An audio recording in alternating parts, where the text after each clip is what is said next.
Halo Rika, ini Ahen. Aku mau nanya soal pesanan kosmetik yang aku bayar minggu lalu. Kamu bilang bakal ngirim besok, tapi sampai sekarang belum datang. Mana nih barangnya? Ucap Ahen. Lalu Rika menjawab dengan santainya. Oh, iya Hen. Maaf ya, aku lagi banyak urusan minggu ini. Nanti aku pastiin deh. Pesanan kamu segera aku kirim. Jawab Rika. Mendengar jawaban Rika tersebut, Ahen pun kembali berkata, Iya Rika, aku ngerti kamu sibuk. Tapi ini udah hampir seminggu, aku butuh barangnya. Segera kirim ya, aku mau jualan. Halo Sobat Pena, apa kabar hari ini? Assalamualaikum warahmatullahi wabarakatuh. Hari ini kita akan kembali membahas kejadian-kejadian mengerikan, kisah nyata yang terjadi di muka bumi ini. Kisah kali ini terjadi di Medan pada tahun 2018. Bercerita tentang seorang gadis yang dihabisi oleh seorang laki-laki. Lantaran si laki-laki ini kesal karena si gadis tidak kunjung memberikannya pesanan kosmetik yang sudah dia pesan dari jauh-jauh hari. Entah apa sebenarnya alasan si gadis tersebut menunda pesanan si laki-laki. Dan bagaimana kejadian ini bisa terjadi? Mari selengkapnya kita bahas di Kata Pena.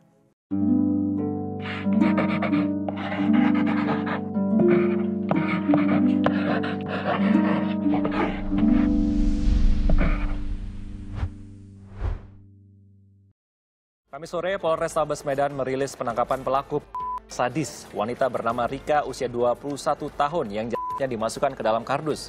Pelaku bernama Hendri ditangkap petugas di rumahnya Jalan Platina, Kecamatan Medan Deli, Kota Medan.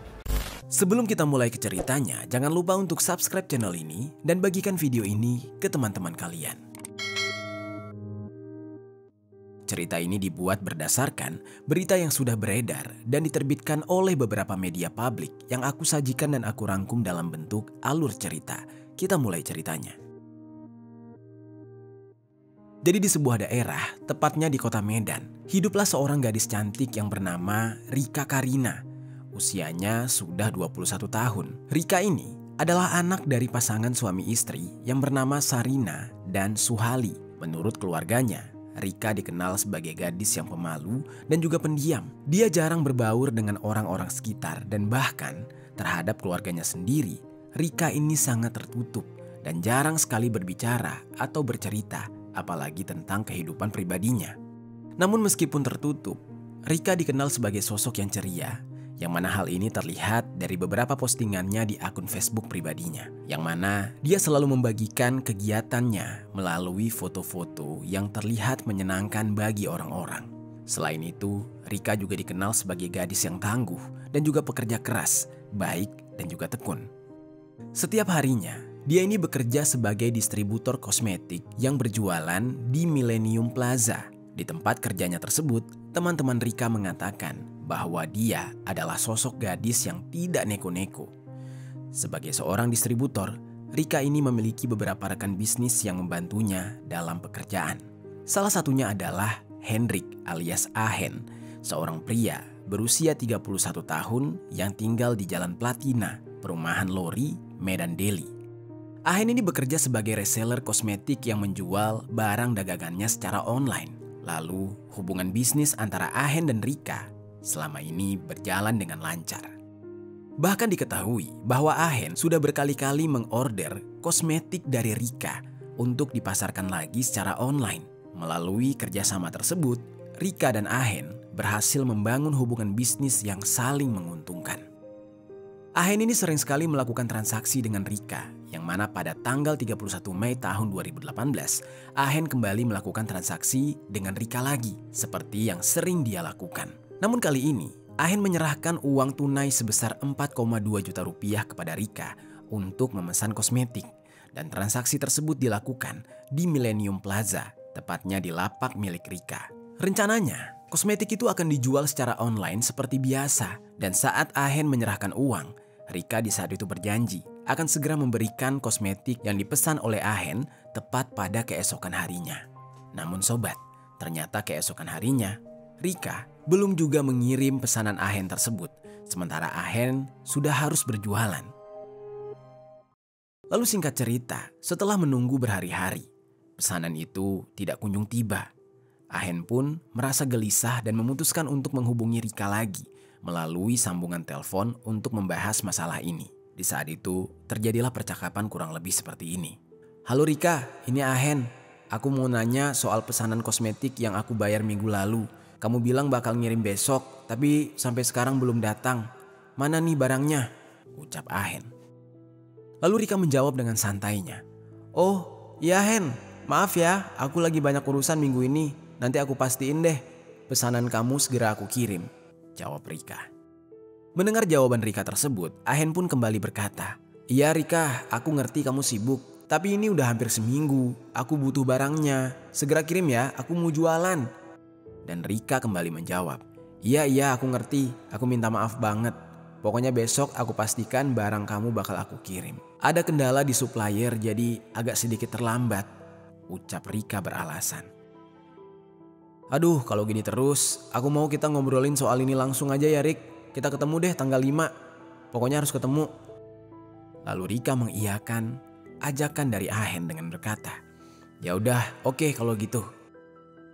Hasil dari percakapan tersebut, Rika dan Ahen akhirnya sepakat untuk bertemu di rumah Ahen pada tanggal 5 Juni tahun 2018 guna membahas permasalahan yang sedang mereka hadapi.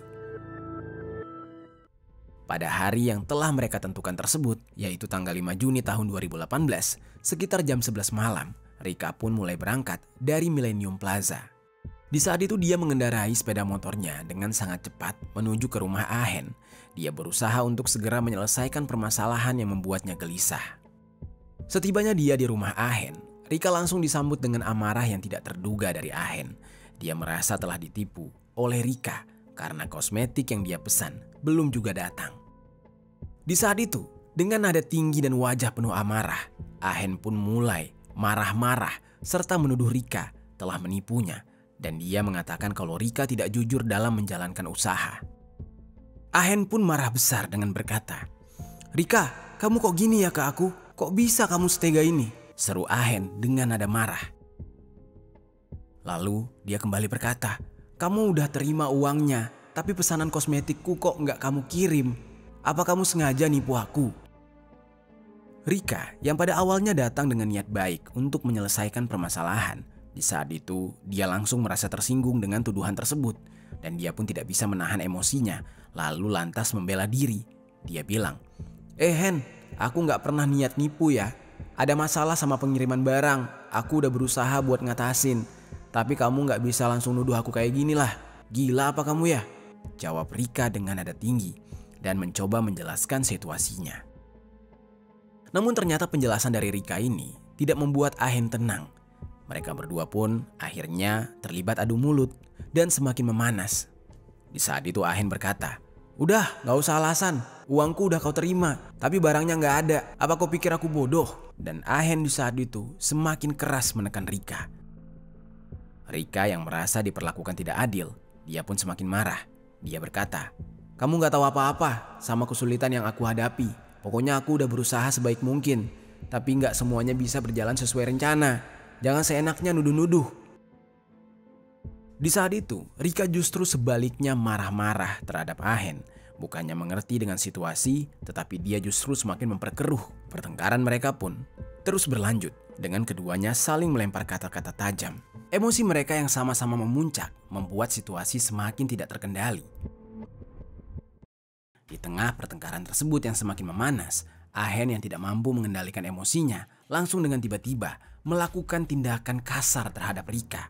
Dia memegang kepala Rika lalu dengan sangat kuat membenturkan kepala Rika ke arah tembok rumahnya. Sehingga di saat itu Rika pun kaget. Dia tidak menyangka jika Ahen akan melakukan tindakan kasar tersebut.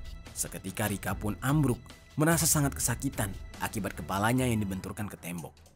Rika yang di saat itu tidak berdaya dilihat oleh Ahen dan Ahen segera bergegas lari ke dapur. Di saat itu dia mencari benda tajam yang bisa dia gunakan. Entah apa yang merasuki Ahen. Tiba-tiba dia berpikir ingin menghabisi nyawa Rika. Mungkin karena Ahen ini sudah tidak tahan, dia tidak bisa lagi menahan emosinya. Tanpa berpikir panjang, dia pun mendapatkan sebilah pisau di dapur. Lalu dia bawa kembali pisau tersebut dan dia sayatkan pisau itu ke bagian leher Rika. Rika di saat itu mencoba melawan, namun tenaganya tidak cukup. Hingga pada akhirnya dia pun harus menahan rasa sakit hingga sekarat akibat perbuatan dari Ahen. Kekejaman Ahen di saat itu tidak berhenti sampai di situ saja.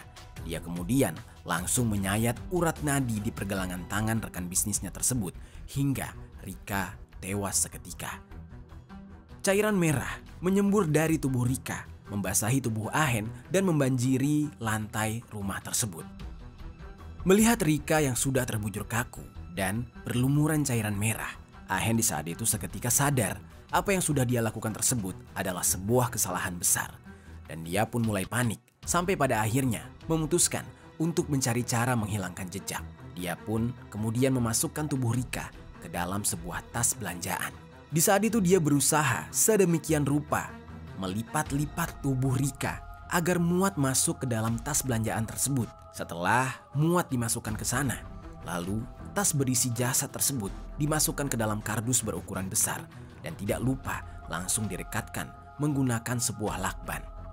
Selanjutnya, Ahen mencari cara agar bisa membuang bungkusan jasad tersebut di sebuah tempat. Lalu dia pun mencari sebuah tempat yang paling aman. Akhirnya dia memilih sebuah jalanan yang sepi dan dia memulai aksinya tepat pada jam 1 dini hari dan sudah masuk pada tanggal 6 Juni tahun 2018. Jalanan tempat dia membuang jasad itu adalah sebuah gang yang sangat sepi. Selama perjalanannya, dia melihat ke kiri dan ke kanan memastikan kondisi aman. Lalu setelahnya, setibanya dia di jalanan gang yang sepi tersebut, Ahen langsung meninggalkan kardus berisikan tubuh Rika begitu saja. Selain membuang bungkusan berisi jasad itu, dia juga meninggalkan sepeda motor milik Rika tidak jauh dari lokasi pembuangan korban. Tidak lupa juga, Ahen sekaligus membuang helm yang sebelumnya digunakan oleh Rika ke sebuah perkarangan kosong yang kebetulan juga berlokasi tidak jauh dari tempat pembuangan tadi. Lalu, setelah semuanya sudah ditinggalkan begitu saja, Ahen pun memutuskan untuk pulang ke rumah dengan berjalan kaki. Lalu sementara itu, ada seorang security yang bertugas di perumahan Lori, tempat Ahen tinggal. Dia sempat melihat kedatangan Rika menggunakan sepeda motor Honda Scoopy masuk ke dalam sebuah rumah. Sebenarnya, kedatangan Rika ini sama sekali tidak dipermasalahkan. Namun security tersebut mulai mencium keanehan ketika melihat Ahen sedang mengikat sebuah bungkusan kardus yang cukup besar di belakang jok sepeda motor Scoopy yang sebelumnya digunakan oleh Rika. Dan kecurigaan semakin menjadi-jadi ketika dia tidak lagi melihat keberadaan Rika di rumah tersebut. Sekaligus dia melihat Ahen justru pulang berjalan kaki yang tadinya dia keluar menggunakan motor Honda Scoopy milik Rika. Namun di saat itu, si security ini berusaha untuk berpikir positif. Lalu singkat cerita, tibalah selang 1 jam kemudian. Kecurigaan itu mulai tidak dapat terbendung ketika dia semakin penasaran mengapa Ahen berjalan kaki memasuki perumahan, kemana perginya motor Scoopy, dan kemana perginya Rika. Lalu ketika security itu menanyai Ahen mengapa dia berjalan kaki dan kemana temannya Rika serta motor Scoopy yang tadinya dibawa oleh Ahen. Dan di saat itu Ahen menjawab bahwa temannya sudah pulang menggunakan motor yang dia bawa tadi. Lalu security ini semakin penasaran kemana kardus besar yang dibawa oleh Ahen tadi dan apa isinya. Lalu Ahen menjawab lagi bahwa kardus tersebut berisi barang-barang pesanan orang.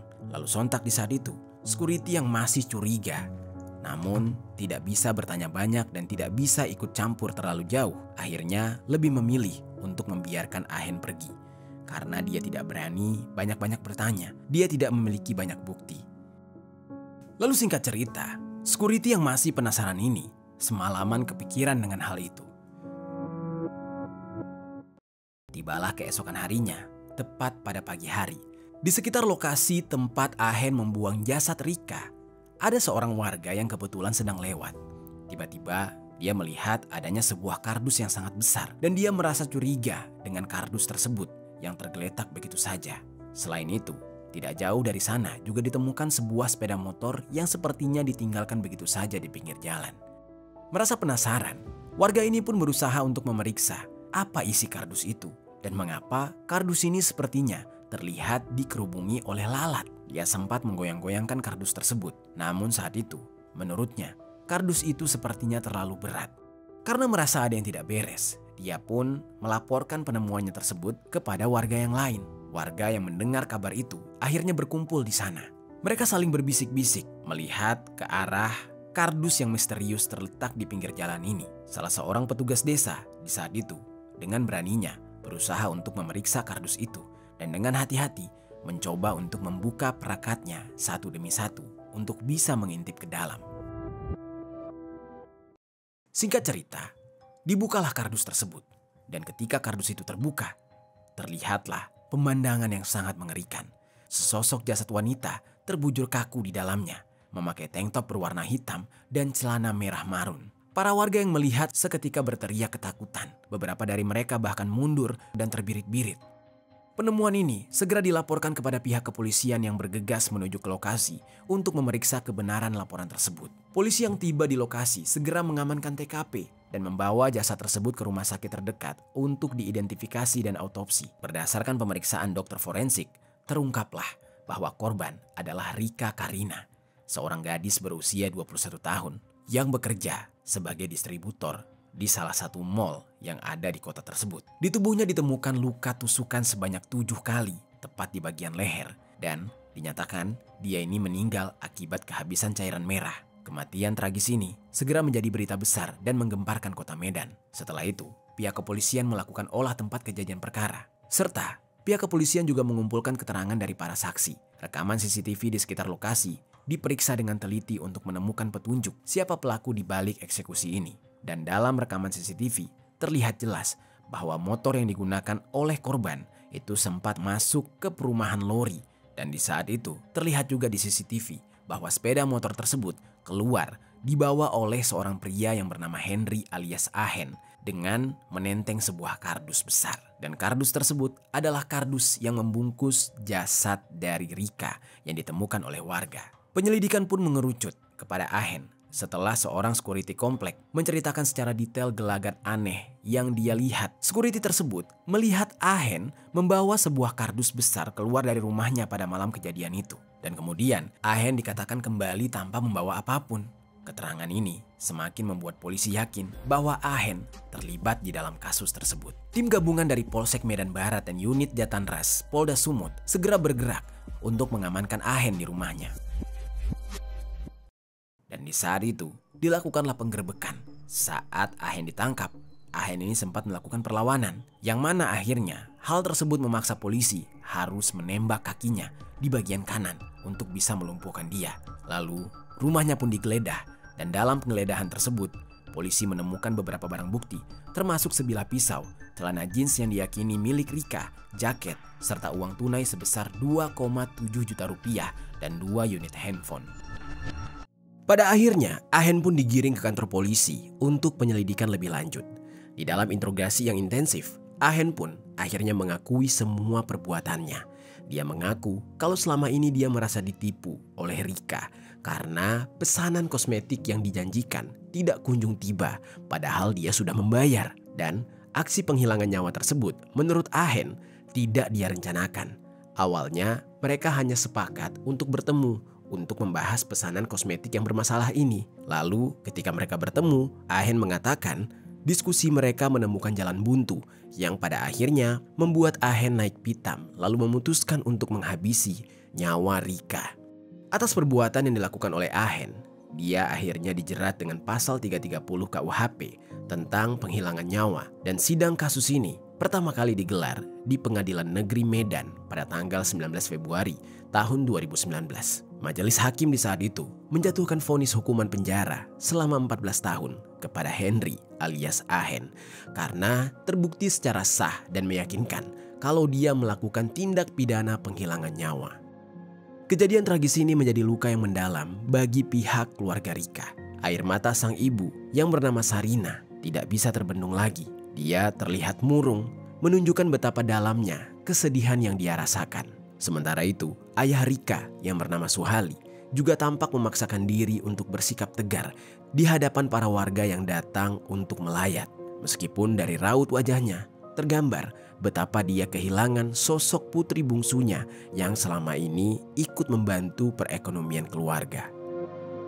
Itu dia sobat, kisah dari Rika yang harus berakhir di tangan partner bisnisnya yang bernama Ahen, gara-gara dia telat mengirimkan orderan yang dipesankan oleh Ahen. Apa pelajaran yang bisa kita ambil dari kisah ini?